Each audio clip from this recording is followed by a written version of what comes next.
Lu ngajarin orang full margin, tapi lu sendiri nggak melakukannya. Lu nggak full margin, bos. Itu namanya pembodohan publik. Sama aja dengan kalian semua yang ngajarin trading dengan pakai money management. Tapi lu sendiri pakai full margin. Lu nggak pasang SL, nggak ada TP-nya. Itu sama aja dengan pembodohan publik juga. Jadi di sini gue bongkar, ya.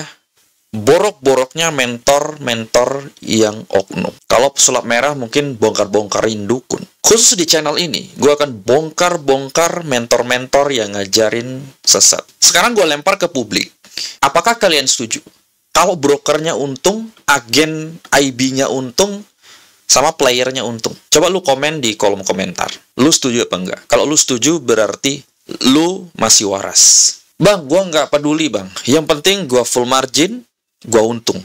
Ya sudah, lo udah nggak waras. Oke, karena gue udah bikin video sebelumnya bahwa orang yang full margin adalah orang yang sakit mental. Gue pernah lihat orang ya di Malaysia, trader luar lah, melakukan kegiatan full margin.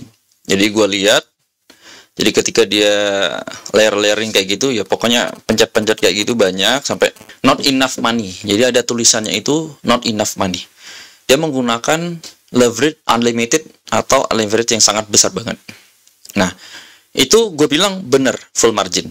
Tapi entah itu akun demo atau akun real atau memang dipotong-potong videonya, kita nggak bisa membuktikan. Kecuali memang semua akun yang dia pakai itu disambungkan ke MyFXbook atau MQL5. Dan itu bisa dibuktikan secara fakta. Dan yang lebih miris lagi yang gue lihat ya, yang ngaku-ngaku trader Indo ya, mentor-mentor di Indo itu, ada yang katanya punya sertifikasi. Tapi ngajarinnya tebak-tebakan di news, full margin juga. 3, 2, 1, up. 3, 2, 1, down. Kayak gitu-gitu. Trading news dan tebak-tebakan. Iya. Seharusnya gini ya, institusi yang memberikan sebuah sebuah ijazah atau sertifikasi kepada penasihat berjangka atau yang ngakunya edukator, seharusnya lebih paham gitu ya. Yang diajarkan ini seperti apa, kan bisa di tracking juga di video-videonya.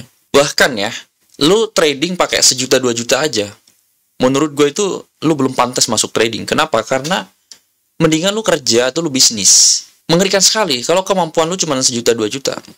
Yang jelas, gimana caranya lu bisa pakai risiko money manajemennya? Gimana? Nggak bisa lu lakukan itu. Yang bisa lu lakukan cuma full margin. Ya, 1 juta 2 juta lu full margin bisa pakai 0,1, 0,5 mungkin. Tapi di sini yang gue pengen kasih tahu ke kalian yang sudah waras ya atau yang belum waras, sampai kapan lu mau kayak gitu? Dan udah berapa tahun lu trading, ada hasil nggak gitu?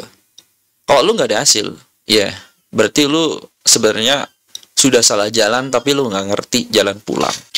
Yang bahaya banget ya, gini, lu ngajarinnya full margin ya, lu pencet-pencet tuh, pencet ya, sebenarnya lu sedang nggak full margin, tapi giliran ada klien-klien lu atau orang-orang yang menonton ikutan beneran full margin pakai uang asli dan dia rungkat.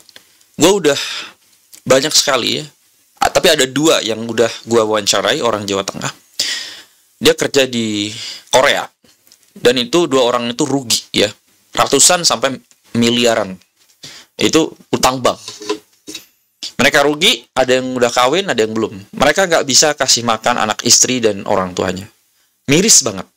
Makanya gini, kalau rakyat Indonesia ini MC terus, kalah terus, nggak bisa trading, bukan trader profesional, dan berjudi terus, uang ini akan pindah ke Kamboja sana. Uang ini akan pindah ke broker luar. Gue sangat terbuka untuk diskusi, ya. Mau siapapun kalian, gue siap berdiskusi, tapi dengan narasi, dengan gagasan, ya. Gue tidak suka menyerang secara fisik, gue nggak suka menyerang secara apapun itu. Kalau kita perang narasi ya, kita harus pakai narasi, gitu. Supaya tujuan kita sama sebenarnya, menghidupkan industri ini. Bisa kita ramaikan dengan gimmick-gimmick yang aneh-aneh. Cuman setelah bola salju ini ya sudah besar gitu, sudah menggelembung besar, mari kita ajarkan ya, kita sepakat untuk mengajarkan rakyat Indonesia ini supaya bisa menjadi seorang trader profesional. Kenapa? Kalau dia masih gambling, ditawarin investasi bodong mau, ditawarin broker bodong mau, ini tidak akan menciptakan sesuatu yang baik. Ya pasti akan habis, loss MC, depo MC, depo MC. Dan gue miris banget, ada ya teman sejawat gue yang bilang, gue gak peduli dia loss apa untung. Bro, lu udah belasan tahun di market, di industri ini, tapi lu gak peduli sama sekali sama orang yang ngikutin lu gitu. Ya, lu sama sekali gak peduli. Ya, ya oke lah service, tapi kalau kita seperti itu, industri ini akan punah dan orang-orang gak mau trading lagi. Ya, mungkin ada tapi hanya segelintir orang aja. Kenapa? Karena dia ngerasa bahwa oh trading itu judi, ya. Trading itu bangkrut. Padahal trading itu wah simpel sekali ya. Trading plan-nya harus ada, SLTP-nya harus ada, manajemennya ada, risikonya jelas. Kita bisa setting seperti itu. Tapi karena memang tidak ada pengetahuan, ini yang bikin hancur industri ini.